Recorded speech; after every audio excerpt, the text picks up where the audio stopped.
اللہ الرحمن الرحیم ثم اورثنا الکتاب الذین اصطفینا من عبادنا فمنہم ظالم لنفسہ ومنہم مقتصد ومنہم سابق بالخیرات بإذن اللہ ذالک هو الفضل الکبیر۔ صلوات۔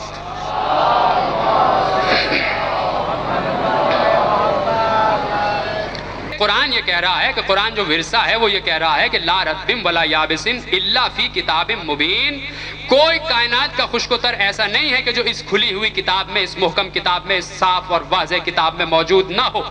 تو ورثے کا دعویٰ یہ ہے۔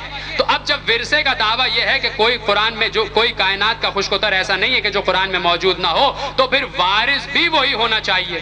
تو جہاں ورثے نے اپنے معیار کا اعلان کیا اپنی کتاب میں کہ ورثہ وہ ہے کہ لا رتب ولا یابس الا فی کتاب مبین، ورثے کی یہ کیفیت ہے، تو ورثے نے وارث کا بھی تعارف کرایا کہ ورثہ کہہ رہا ہے کہ لا رتب ولا یابس الا فی کتاب مبین، تو وارث کے لیے یہ کہا کہ کل شیء احصیناہ فی امام مبین۔ ورثہ کہ جہاں کائنات کی ہر شے سما جائے، اور وارث جہاں کائنات کا ہر علم سما جائے۔ یہ ہے وارث اور یہ ہے ورثہ۔ ایک مرتبہ عبداللہ ابن عباس کی روایت ہے۔ عبداللہ ابن عباس کو آپ جانتے ہیں کہ بہت بڑے مفسر ہیں، تفسیر کی ابتدا ان سے ہوئی ہے، اور علی ابن ابی طالب نے ان کو علم تفسیر سکھایا۔ اور کتنے بڑے عالم ہیں۔ وہ کہتے ہیں کہ میں، اب وارث اور ورثے کی گفتگو ذہن میں رکھیے گا، وہ کہتے ہیں کہ میں سبط اکبر فرزند رسول امام حسن مجتبی علیہ السلام کی خدمت میں تھا۔ میں خدمت فرزند رسول میں بیٹھا تھا، کہنے لگے کہ گفتگو ہو رہی تھی۔ اب دیکھیے آپ کو سمجھ میں آ جائے گا وارث اور ورثہ، ان دونوں کا فرق۔ کہتے ہیں کہ فرزند رسول سے گفتگو ہو رہی تھی کہ ایسے میں ہم نے دیکھا کہ ہمارے سامنے سے ایک قصاب گزرا اور اس کے ہاتھ میں ایک گائے تھی۔ وہ گائے کی لگام پکڑے ہوئے اس کو ذبح کرنے کے لیے لے جا رہا تھا۔ عبداللہ ابن عباس کہتے ہیں کہ فرزند رسول نے مجھ سے کہا کہ اے ابن عباس، یہ گائے جو سامنے سے جا رہی ہے، تمہاری نظریں اس کی طرف ہیں، تو اب میں تمہیں یہ بات بتا دوں کہ یہ گائے جو سامنے سے جا رہی ہے یہ حاملہ ہے، اس کے پیٹ میں ایک بچیا ہے، اور تمہیں یہ بھی بتا دوں کہ اس بچیا کے ماتھے پر سفید نشان ہے اور اس کے دم کی نوک بھی سفید ہے۔ اب وارث بتا رہا ہے، دیکھیے، اور ابھی آپ کو معلوم ہو جائے گا کہ وارث اور ورثہ کس کو کہتے ہیں۔ وارث وہ ہے جو ورثے سے افضل ہو، اور ورثہ اور وارث دونوں آپ کے سامنے میں تعارف کرا چکا، قرآن تعارف کرا چکا۔ عبداللہ ابن عباس کہتے ہیں کہ فرزند رسول نے مجھ سے جب یہ بات کی تو میں بہت حیرانی کے عالم میں تھا، اور اسی حیرانی کے عالم میں تفتیش کے لیے میں اس قصاب کے پیچھے پیچھے چل پڑا۔ وہ قصاب آگے بڑھا، ایک منزل پر رکا اور اس نے اس گائے کو ذبح کیا۔ جب وہ گائے ذبح ہو گئی تو میری حیرت کی انتہا نہ رہی کہ میں نے یہ دیکھا کہ وہ واقعاً گائے حاملہ تھی اور اس کے پیٹ میں ایک بچیا تھی، اور جب اس بچیے کو نکالا گیا تو میری حیرت کی انتہا اور نہ رہی، میری حیرت اور بڑھ گئی کہ میں نے دیکھا کہ فرزند رسول نے جو نشانی بتائی تھی کہ بچیا کے ماتھے پر سفید نشان تھا، اس کی دم کی نوک بھی سفید تھی۔ ابن عباس کہتے ہیں کہ میں حیرانی کے عالم میں واپس پلٹا اور فرزند رسول کی خدمت میں آیا۔ میں نے کہا فرزند رسول، آپ نے عجیب و غریب بات کہی۔ کہا کیا معاملہ ہوا؟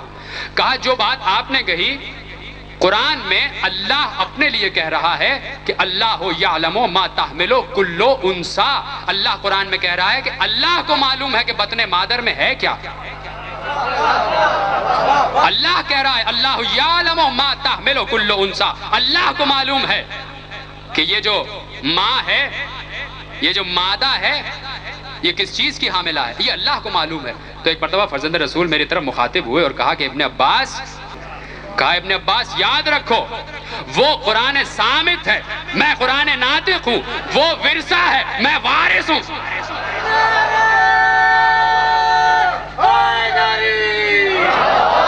وہ ورثہ ہے، میں وارث ہوں۔ اب آپ کو سمجھ میں آیا کہ وارث کیا ہے اور ورثہ کیا ہے۔ لیکن یہ منزل بڑی نازک منزل ہے کہ جہاں ہم یہ کہیں کہ وارث ورثے سے افضل ہو، یہ منزل بڑی نازک ہے، اس لیے کہ ورثہ بھی اس کا کلام ہے کہ جو خلاق لا یزال ہے، اور جو وارث آ رہا ہے وہ بھی اس کا شاہکار ہے جو خلاق لا یزال ہے. وارث معصوم اور ورثہ کلام معصوم. وارث معصوم اور ورثہ کلام معصوم، اللہ کا کلام. معصوم منصوص من اللہ ہے اور قرآن اللہ کا کلام ہے. اب یہاں کیسے فیصلہ ہو کہ کون افضل ہے کون مفضول ہے؟ اگر کسی کو افضل کہہ دیا اور کسی کو مفضول کہہ دیا تو اللہ کی عدالت پر فرق آئے گا کہ دونوں چیزیں برابر سے آ رہی ہیں اور دونوں میں فرق کیسے ہو جائے گا. تو اب یہ یاد رکھیے کہ یہ جو قرآن ہے یہ اللہ کا کلام ہے اور وارث جو کلام کر رہا ہے یہ بھی اللہ کا کلام ہے، اس لیے کہ منصوص من اللہ ہے. معصوم کا کلام بہت مشہور مسئلہ ہے، کلام الامام امام الکلام. کلام امام جو ہے وہ کلاموں کا امام ہوتا ہے. تو اب جہاں دو کلام مل گئے، مثلا کلام اللہ قرآن کی صورت میں ہے اور کلام معصوم نہج البلاغہ کی صورت میں ہے.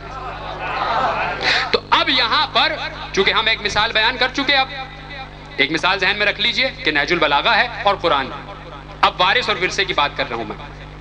وارث اور ورثہ یہ ہے کلام اللہ اور یہ ہے کلام معصوم. تو اب یہ بات ثابت ہوئی، علماء کلام نے یہ بات ثابت کی، معصومین نے یہ بات ثابت کی کہ جہاں پر وہ بات آ جائے کہ ورثے اور وارث کی گفتگو آ جائے، بس فرق اتنا ہے کہ قرآن فصاحت کی معراج ہے، نہج البلاغہ بلاغت کی معراج ہے. وہ فصاحت ہے، اس میں فصاحت کی معراج ہے، اس میں بلاغت کی معراج ہے. اور اس طریقے سے محافظ نے حفاظت کی ہے وراثت کی. ورثے کا محافظ ہے